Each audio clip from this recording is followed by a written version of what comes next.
What's going on, everybody? Trailblazer891 here, and in this video we're going to talk about some of the new information on Call of Duty Advanced Warfare that was discussed with Michael Condrey and Glenn Schofield in an interview with Xbox Magazine.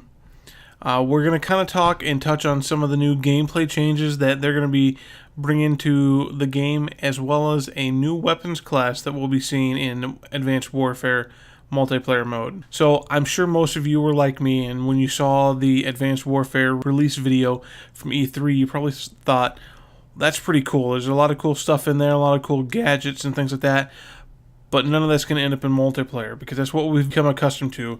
You know, we see all these cool gadgets and things like that, but they never end up in multiplayer. They stay in the story mode. Well, in this interview, Michael Condrey is quoted as saying, "We've got heavy weapons, which is sort of another new class. Verticality through the boost jump. You can imagine what that does to the multiplayer experience. And then cloak, super strength, and then the off controller changes like the exo boost and the exo slides."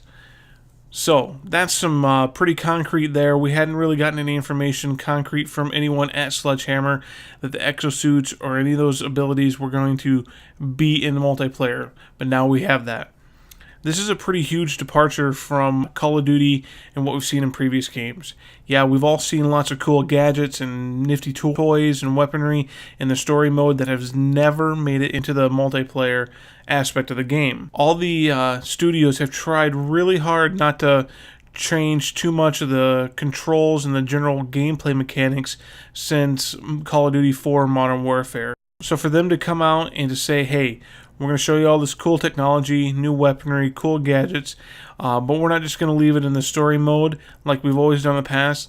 They're throwing a real big curveball at us this year in the multiplayer mode, including all this stuff in there. So that's a pretty huge change. Condrey went on to say in the interview that you will now be able to perform new and different actions that further change the way we play COD and Call of Duty Online. He's quoted as saying, "We've got a real great combo now with the boost jump and the lethal slam from above." He goes on to say that the shotgun is a close quarters weapon. A short-ranged, broad-angle weapon like the shotgun is pretty ineffective against players who can boost out of the way real quickly, right? So what does this mean for us when we start playing multiplayer? We pick up this game in November and we start playing multiplayer. Well, we can expect to see big changes when we jump online and start playing with our friends. There's going to be players running around with exosuits that give them special abilities, cloaking abilities, super strengths, boost jump abilities, and things like that. Now, we started to see this shift in some other things. Condrey talked about it when he mentioned the boost jump ability, but we saw it with Ghost. We saw some larger maps that didn't necessarily just have the basic, 2 or 3 levels to the gameplay. We started seeing some maps that really had a lot of verticality to them. We've also seen this in some other gameplay, other games. I know people like to say, hey, you know what, this is Call of Duty, we don't need to be copying other things, but they have to move forward, and if it works in other games, I'm sure they're going to test it out in these games. And we've started to see a lot of verticality in the games. Halo, Titanfall, they all have some sort of boost jump or something like that in the games. We can also expect to see some fundamental changes in the game that we've been used to.